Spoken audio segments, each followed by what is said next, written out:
Hello बच्चों, good evening. मैं पीके कर आप लोगों का आपके अपने channel Vidya Vihar coaching centre पर आपका स्वागत करता हूं। मैं आप लोगों से सॉरी कहना चाहता हूं। कल मैं इमरजेंसी काम के कारण आप लोगों का आंसर लेकर के नहीं आ सका, लेकिन आज मैं उपस्थित हूं आप लोगों के बीच। आप लोगों को जो टेस्ट का क्वेश्चन दिया गया था उसका आंसर लेकर के। साथ ही मैं कहना चाहता हूँ, मैंने कल भी बोला था कि मेरा कोचिंग चलता है जहाँ ऑफलाइन क्लास चलती है, क्लास 8, 9, 10 और जनरल कंपटीशन की मैथ रीजनिंग की।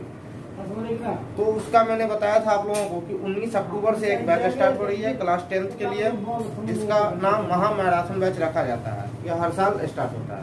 2.5 से 3 महीने में आप लोगों का पूरा 100% सिलेबस करवाने की कोशिश की जाती है और उम्मीद रहता है कि अगर प्रत्येक बच्चे जो भी बच्चे प्रत्येक दिन उसमें क्लास करेंगे, रेगुलर टेस्ट देंगे, वो 80% तक आराम से ला सकते हैं। इसी उम्मीद के साथ उस बैच को स्टार्ट किया जाता है और आप लोगों का सहयोग हर साल मिलता है। बस उसमें थोड़ा सा ये है कि सीट लिमिट होता है, तो 7 अक्टूबर से इसका एडमिशन स्टार्ट है। तो आप लोग जल्दी से जल्दी इसमें एडमिशन अपना 7 अक्टूबर के बाद ले सकते हैं। धन्यवाद। यह कोचिंग संस्थान नाका नंबर 2 किला के सामने चलता है, दरभंगा में। तो आइए बच्चों देखते हैं क्वेश्चन नंबर 1। पहला क्वेश्चन था आप लोगों का, युद्ध और शांति पुस्तक के लेखक कौन थे? जिसका 4 ऑप्शन दिया गया था। पहला प्लेखानोव, दूसरा टॉल्स्टॉय, तीसरा गोर्की और चौथा तुर्गनेव। ये 4 ऑप्शन आप लोगों को दिया गया था। तो इसका बच्चों सही आंसर होगा दूसरा टॉल्स्टॉय। युद्ध और शांति पुस्तक के लेखक टॉल्स्टॉय थे। दूसरा क्वेश्चन कुछ नहीं, सेम क्वेश्चन है, बस थोड़ा सा एग्जाम में अलग अलग पूछा जाता है, इसीलिए मैंने दोनों तरीका से लिखा था। ये दूसरा क्वेश्चन है, वार एंड पीस किसकी रचना है? वार एंड पीस बोला जाए या युद्ध और शांति, दोनों एक ही चीज हुआ। तो बच्चों आप लोग समझ चुके होंगे, इसका भी आंसर हो जाएगा option number 2 Tolstoy. Question number 3 की बात करें, हिंद चीन में आने वाले पहले यूरोपीय व्यापारी कौन थे? कभी कभी इस क्वेश्चन को ऐसा भी बोला जाता है, यूरोपीय हटा दिया जाता है, हिंद चीन में आने वाले पहले व्यापारी कौन थे? दोनों क्वेश्चन का सेम आंसर होगा, जिसका 4 ऑप्शन आप लोगों को दिया गया था। पहला डच, दूसरा अंग्रेज, तीसरा पुर्तगाली और चौथा फ्रांसीसी।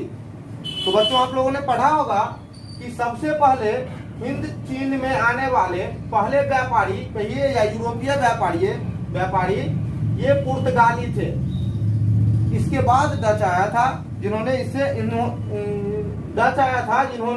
पुर्तगाली से लड़ाई किया था।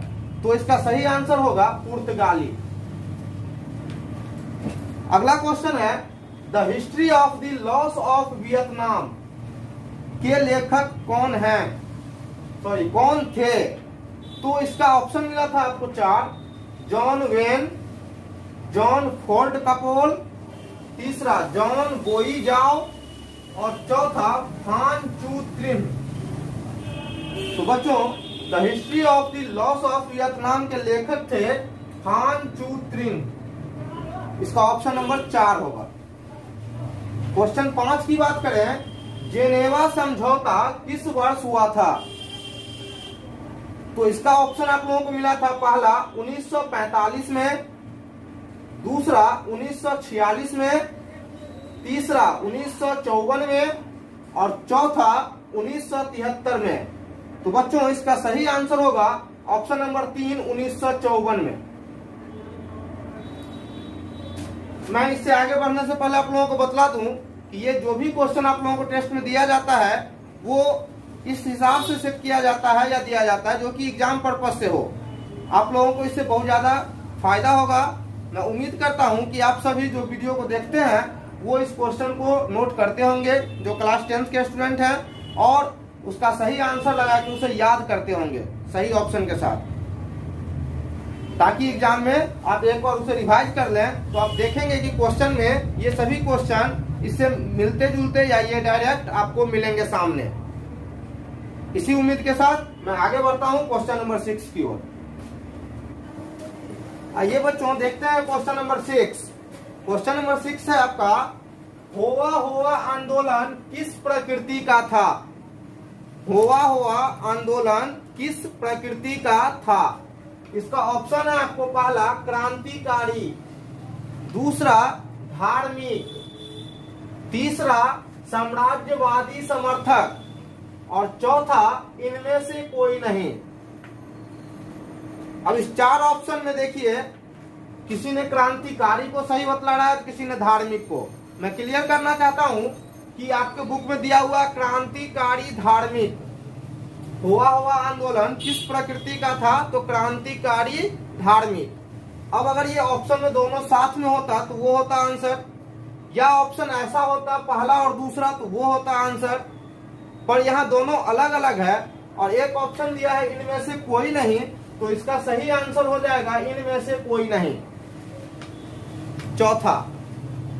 अब आगे चलते हैं, क्वेश्चन नंबर 7 में है, माइलीगांव हत्याकांड का जिम्मेदार कौन था? माइलीगांव हत्याकांड का जिम्मेदार कौन था?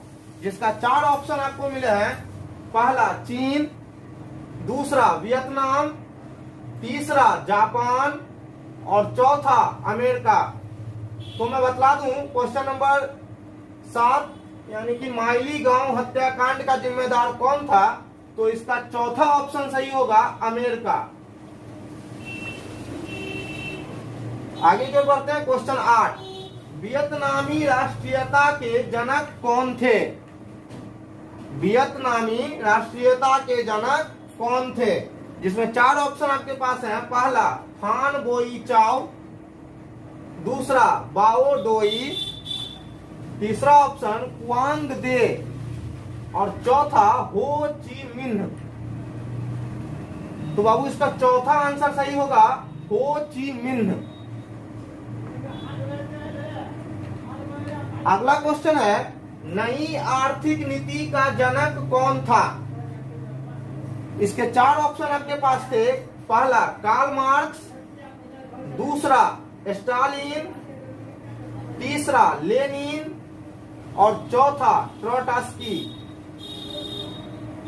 इस चार ऑप्शन में आपका जो आंसर होगा वो होगा Lenin, answer number 3, option number 3। आगे आइए, अब आज का last question, act of union किस वर्ष पारित हुआ? तो याद रखेंगे, पहले तो देखते इसका ऑप्शन क्या था। तो पहला ऑप्शन था इसका 1688 में, दूसरा 1707 में, तीसरा 1788 में और चौथा 1807 में। बाबू याद रखना, एक्ट ऑफ यूनियन 1707 ईस्वी में पारित हुआ था। इसी के साथ जो कि आपका टेस्ट था 30 तारीख वाला, जिसका रिजल्ट मुझे कल ही देना था, मैं आज दे रहा हूं। कल कुछ विशेष कामों से मैं नहीं था यहाँ, जिस कारण आप लोगों को एक दिन का विलंब हुआ, तो ये पूरा हुआ। उम्मीद करता हूं आप लोग अगले टेस्ट की कोशिश करेंगे, उसका इंतजार रहेगा आप लोगों को। मंडे को मैं फिर से एक टेस्ट लेकर के आऊंगा और उस दिन साइंस क्वेश्चन से रिलेटेड टेस्ट होंगे, चैप्टर नंबर 1। तो आप लोग उसे रिवाइज करके रखेंगे। धन्यवाद।